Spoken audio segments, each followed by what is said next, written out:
welcome back. It's another episode of Boomer Deepcuts here on the Performance Podcast Network. My name's Grant Hansen, and glad to have you back with us after a week's hiatus on the road with the Supernovas. I'm back with you and ready to dive into some more music. Last time out, we had Michael Severe on. We did Stand from Sly and the Family Stone. I highly suggest if you missed that episode, go check it out. Great stories from Michael. His depth of knowledge on Sly and that album is really deep. And so you'll learn something, I guarantee it. And hopefully you'll learn something today too. And if you haven't been with us on Deep Cuts before, we're presented by Kohl's RX.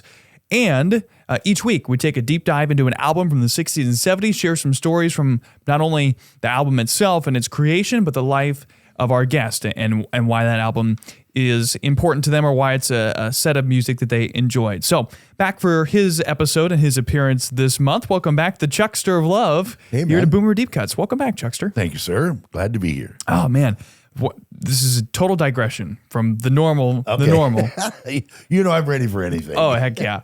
So I'm just pumped by this weather right now. I mean, I know it's only 50 degrees, but when you get up, there's something about getting up, going into work in the morning, and you can hear the birds singing. You're like, absolutely. oh, yes, things are turning around. So we got to, I don't know, the groundhog says we have 6 more weeks of winter, but I don't know. We'll throw him aside for a little bit and talk about an album that's spring, summer-y. This is the one. This is one this week I think really fits the bill here. And it's the first album for the Cars, entitled The Cars. So this album released June 6th, 1978. And it's in the middle. And this is something I think that's going to be a pretty big theme for this whole episode. But this album comes down smack dab in the middle of all sorts of other stuff. Oh, yeah. That's going on at the time. Disco.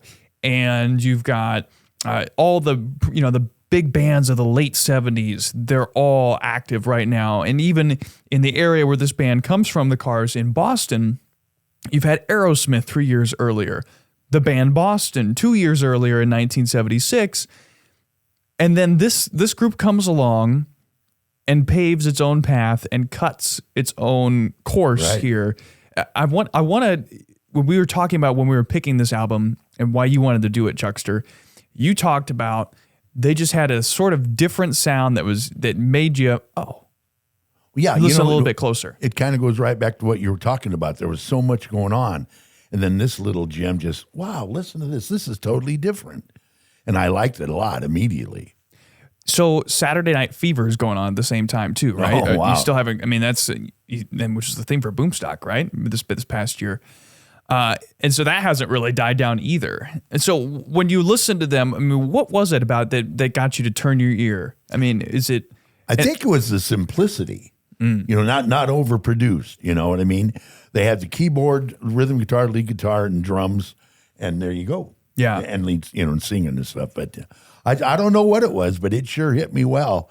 And I was at a real down point in my life at the time. I wasn't in radio. I had just left that station we've talked about in El Paso. In El Paso. I left that station and came back to Omaha and got a job with the city of Omaha working at a sewage treatment plant. Oh. Actually, it's in La Platte, but it was brand new then.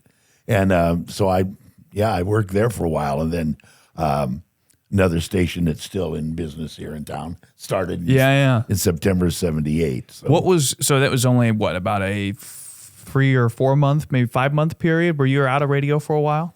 Yeah, maybe a year. Okay. Maybe a year. I don't recall. And Bad the sewage, memories. yeah. And so, but you stayed in contact with the music, right? Because I know you wanted to get back into it again, and to do that, you have to stay upbeat with everything that's going on. Well, I probably mentioned my brother before. He owns his own station. He's owned it now for like 40 years. But he was the head man for ABC FMs across the country at the time, and he was working at KLOS. Yes, Los Angeles. And that was an ABC FM station. Mm-hmm. So he always kept me in tune. And we talked about me coming out there and work. I just didn't want to. I had lived in San Francisco. I'd been to LA, didn't want to do that, though I did work there for a little bit. But it was my connection to my brother that kept me up, because he's the one who told me about the radio station that started in September of 78, and I got on there and stayed there for 25 years. So. Well, this album, again, mentioned at the top, June 6th, 1978, Elektra Records. It was the first studio album for the group based out of Boston in that area. Peaked at number 18, did The Cars on the U.S. Billboard Hot 200, the 200 chart. Excuse me. 6 times platinum, spent 139 weeks on the chart. It's over 2 years. And then it was added to the National Recording Registry just a couple of years ago in the Library of Congress, April 16th, 2024. So, can you tell me, are they in the Hall of Fame? I don't know. I would bet they are. I would be shocked if they weren't. But producer Cam is hunting guess down who that still for us. isn't those. So I still wait on that one. True. What I found interesting about the Cars, and I like it because they just did it their own way. The term break, how the record gets broken. Yeah. They took some tapes to a station in Boston, and a young lady that was doing a 2 to 6 show at a rock station played Just What I Needed, and it caught on. And then I think they came up with one of the other songs off the album that hadn't even been pressed yet. Yep. And just caught on, and she said it started getting requested, and that's when it just kind of flowered and took off. And it ended up actually becoming on, let's see, I've got my note here. Where is it? It's on one of those. Oh, yeah. Just What I Needed. On WBCN, it became the most requested song by a local band in the history of the station. Oh, is that right? It's rare that something actually, how often in your radio career did you have, and they are in the Rock and Roll Hall of Fame, by the way, 2018 they went in. How often in your career did you have people send stuff to the station and say, "Oh, play this"? Not necessarily from agents just how common was that? I'm not sure, because that would go to programming. And, and I was always on the air. I was a program director in El Paso, and because there was a big surge in El Paso at the time with Texas bands, a band called... I forgot. Anyway. It's all country stuff? Or No. Rock. Yeah, they were trying to make it as a rock band in El Paso, and you're right close to that country western thing. Sure. And ZZ Top was such a big leader for all the Texas bands. So that was interesting. But anyway. So the album on Spotify, 696 million streams of all the songs on this album. Wow. Just What I Needed accounts for 325 billion of those. A third of them. Huh? Yeah. Or actually, no, closer to half, maybe 40%. Would you like to guess the other two? I was going to say Bye Bye Love. That didn't make. So that's kind of a deep cut today. You're All I Got Tonight. And that's also a deep cut that we're going to hear today. So both of those are less than 20. My Best Friend's Girl, which you'll hear today too. Right. 136 million there. Good Times Roll, the first song on the album, 114 million. One song that we won't hear today that I think is actually a really, really good deep cut. We just couldn't fit it into the show. But All Mixed Up, the last song on the album, that one's really, really good. So if you haven't heard that one, go listen to that. Interesting how we both had different songs, so that just kind of shows you how good the album was, because certain songs stand out to different 100%. people. 100%. Another thing we were talking about before we pick this album, before we go into the music here in a second, but you and I were talking, how often does it take you? How many times? You were saying, was it 5 or 6 times it takes you to hear a song for it takes catch me a while to go, I guess I really do like that. But there's been a few, and the Cars were maybe one of the first that, as soon as I heard it, and of course it was Just What I Needed, it was like, okay, let's go with this. This is fresh. Right. New. Right. New wave. And that was a huge part of why they chose Elektra Records, because there wasn't a whole lot of new wave acts at the time with that record label. You had the Eagles, Jackson Browne, but they kind of had their pick. Once they caught on in Boston and a market that size, they kind of had their pick of what label they wanted to go to.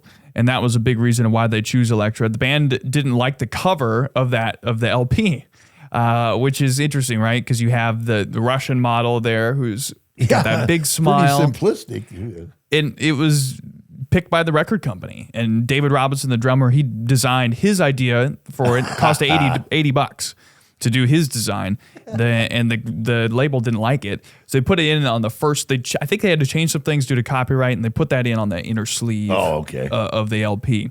Let's see, what else? There are 3 singles on this one. Just What I Needed, My Best Friend's Girl. We'll hear both of those. Good Times Roll was the other.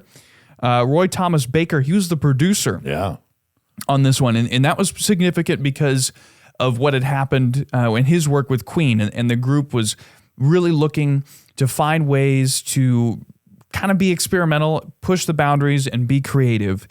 And they felt like he could do that. And that's what they wanted to find in a producer who has British ties like he did. And he'd worked on Bohemian Rhapsody just a couple of years earlier. How about that in the discussion of him? They mentioned the Moody Blues.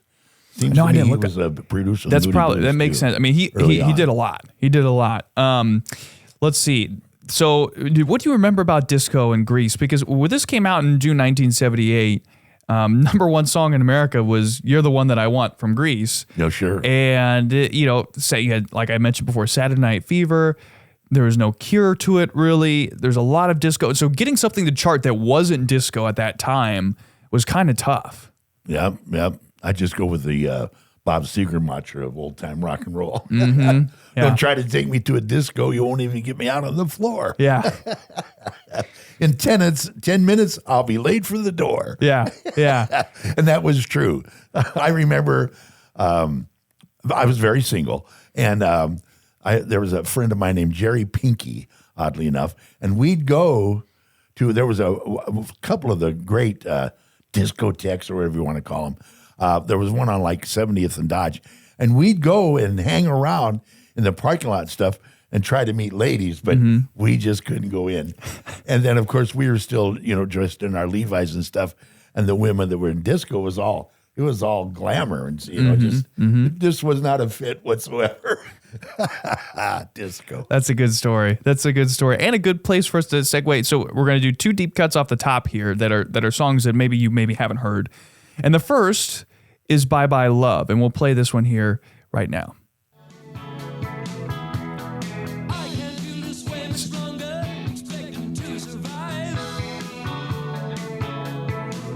I love the fills.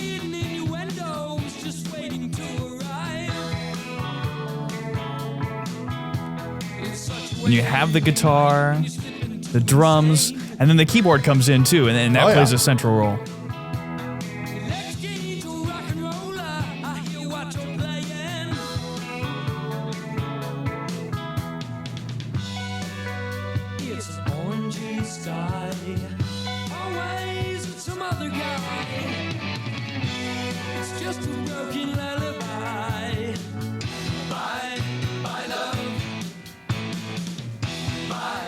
So what you're talking about too with having to hear a song a couple of times for it to catch on. So the first time I listened to this song, it didn't really sit with me and catch.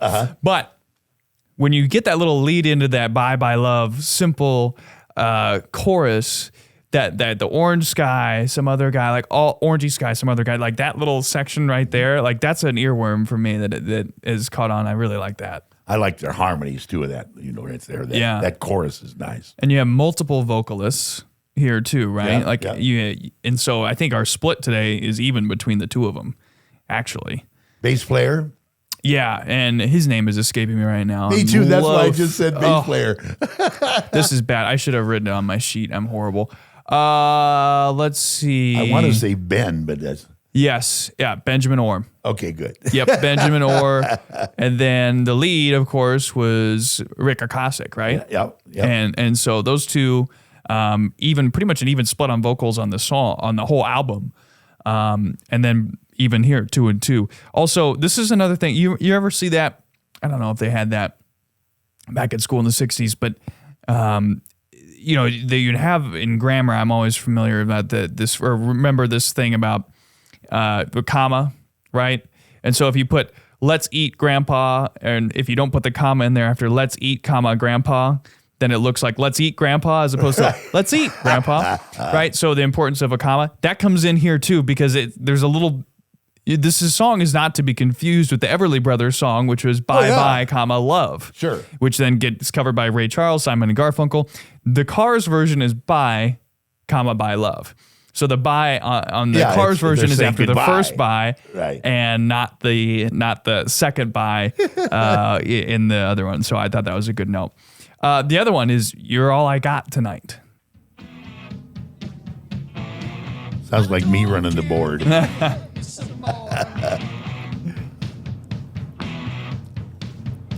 The drums drive this thing forward. And then the little just simple, I mean, it's just simple, but it works. Oh, yeah.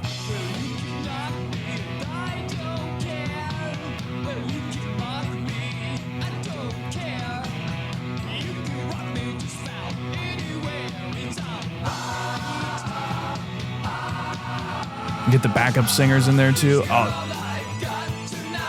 And then the piano back in the background. I mean, it's awesome. I just love that little, I mean, it's kind of a little bit 80s. Oh, yeah. A little bit, right? Like early 80s stuff.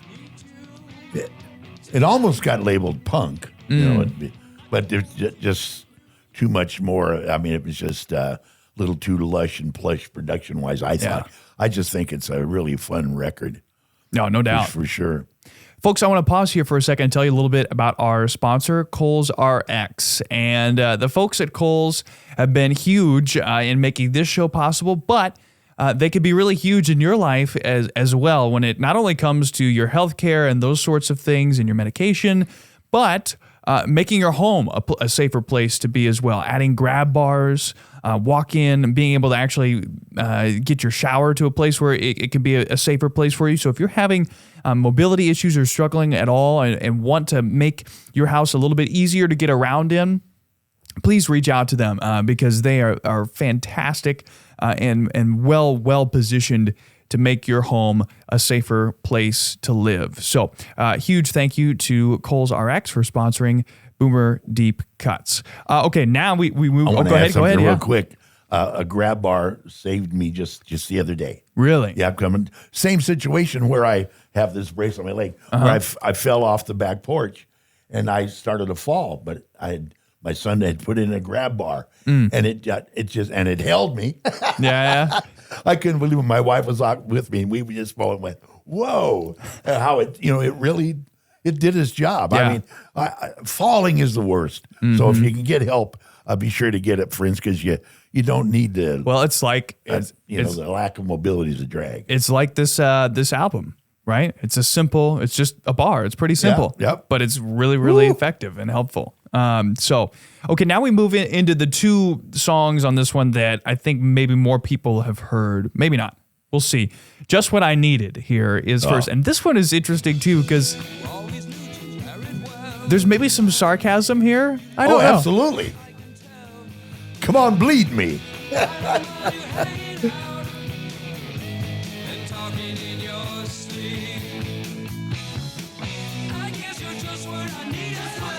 Oh, yeah.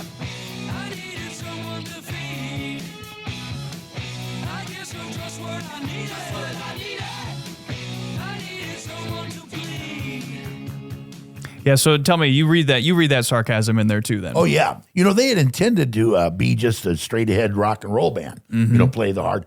Then they said that it just kind of got into a little artsy thing for them. And so instead of adding more, they subtracted a little sound-wise, to make it more simple and not so overly produced or loaded, just interesting, very interesting. Well, this was one of the first songs that Rick Akosik wrote. He did it in his basement. At least he says. In a commune? In a commune in Newton, Massachusetts. Maybe, probably.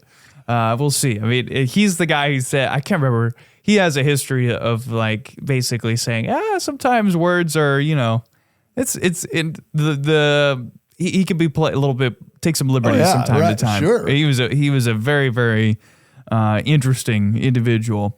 So yeah, we talked about it a little bit earlier. This is how they got their break through WBCN and WCOZ in Boston. This song is also used in the opening credits of the 1999 Oscar-winning film Boys Don't Cry, which also features Falls City, Nebraska in that in that movie. So I thought that was another interesting tie. So okay, next on the docket, and then producer Cam is the one on the way on the far right there, that one by itself. But this song, My Best Friend's Girl. Yeah. Speaking of sarcasm. Yes. But she used to be mine. It's true. what I love about this song, you get the claps coming in here. It's like a new version of a 50s and 60s song brought up to 1978.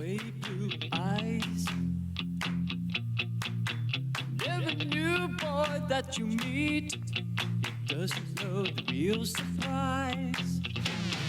Here she comes again when she's dancing. That riff to take you into this too, and then the drums come in. She'll make you feel she comes again when The background singers. I was going to say a fun thing about background singers. I don't know if it was in this case. I was at a recording one time, and they just wanted to add just some vocals, so everybody just brought one mic down, and it was a group of people. How many? That's how they do it. Probably 7. 7. And so no individual mic, right? But it just worked out so well. It's just amazing. Ah, man. Now this song, just classic heartbreak song. Elliot Easton was the guitarist on this. Realized subconsciously he'd borrowed the guitar riff from the Beatles song "I Will." And then, you have that distinctive guitar style that they kind of have, and they sort of found it in this song. Greg Hawkes, the keyboard player, later on went on to call it clicky eighth notes, is he kind of how he described sort of that the guitar style that you have in this song. It definitely comes out, jumps off the page in just what I need it to. So there you go. There's our 4 cuts from the first Cars album. I like the it. Cars. Great album. I had forgotten it came out when I wasn't on the radio because, man, I sure remember playing it right away. Mm-hmm. But I did go on radio in September of 78, so I'm just right along there probably.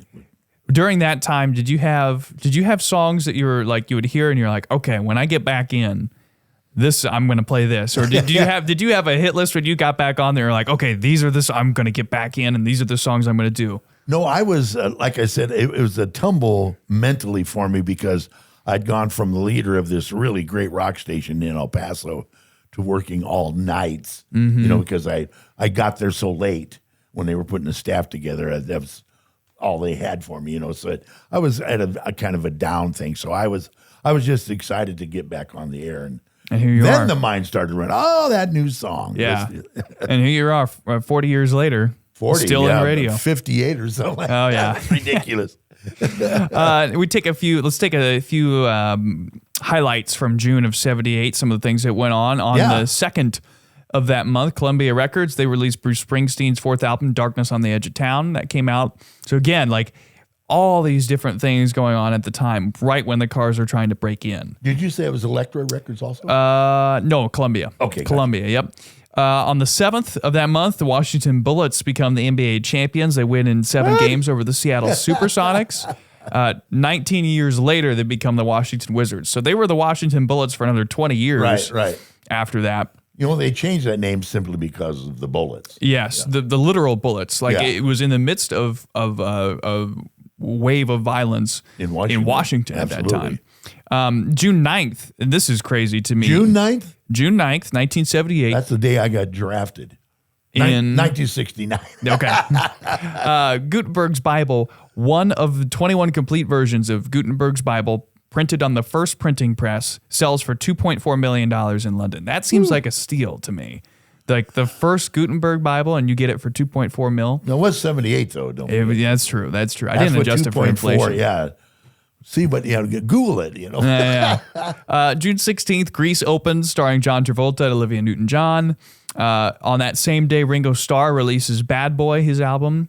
And then June 19th, Jim Davis releases Garfield as a comic strip. It's in there for the first time, June 19th. I had so many Garfield books as a kid. Sure. I mean, you just get them cheap, at half-price bookstores or wherever else. So that was June 1978. The top song that month, You're the One I Want from Grease. The next 8 weeks belonged to Shadow Dancing for Andrew Gibb. The top album was Saturday Night Fever. They held that top spot from January 21st of 1978 until July 1st. When I used to do the play a 1 year, a specific year on Fridays, I think it was 78 where I think the Bee Gees and Andy had like the top 5 songs. It's crazy. Yeah, it really was. Top films from that month were Capricorn 1, Damien, Omen 2, Jaws 2, and then, of course, Grease. You're going to need a bigger boat. Never saw Jaws 2. Me either. Top shows from 78. ABC had all of the top 5 most rated shows from 1978. And by the way, 3 of these are Three's Company spinoffs. Oh, wow. Which I thought was crazy. Laverne and Shirley was the top show that year in terms of ratings. Three's Company was number 2. Mork and Mindy was number 3. Happy Days was 4. And then Angie was 5. Actually, it might be all Happy Days spinoffs. Yeah, that's what I was gonna say. I got it wrong. I got it the other way around. They're all Happy Days spinoffs. Yeah. 3 of the 5, which is That's mind where blowing. we got to discover Robin Williams. And MASH. MASH was going on at the same time. It hadn't really climbed that high to that point in the ratings. Of course, then you would go on and later when the show has its finale, I think it's still, apart from a Super Bowl or like a World Cup, but it's still, in terms of United States television, the highest, most watched MASH, the MASH finale. You know, a story about MASH, the network wouldn't let it be about Vietnam. So they had to do Korea. They did, but it's, it was with Vietnam in the mind, though. So it's kind of interesting. I'd talk about another show that I always like watching whenever you have some of the classics. Let's see. Yeah, 105 million people watched the finale in 1983. Whoa. So, yeah, I know. That's 5 years after this, but still, Right. Anyway, it came up. Crazy. So, final thoughts on the Cars here before we say goodbye? It's just what I needed. Just what I needed. He's the Chuckster. We'll be back with you next week for another episode of Boomer Deepcuts. Again, thank you to Kohl's RX for sponsoring our show. And if you'd like to request a song or have a question or comment of any sort, email us at deepcuts@myboomerradio.com. Thanks for being here, Chuckster. Oh, you have a thought. You have a thought? I do. I want everybody to know not only is the host of the podcast, The Deep Cuts, he's also Grant Hansen, the voice of the Supernovas. People so forget. Check him out. He's great, my friends. 6:60 a.m. Heck yeah. All right. For Chuck Yates, I'm Grant Hansen saying so long. We'll see you next week on another episode of Deep Cuts. We'll dig into the bin and find another one next week.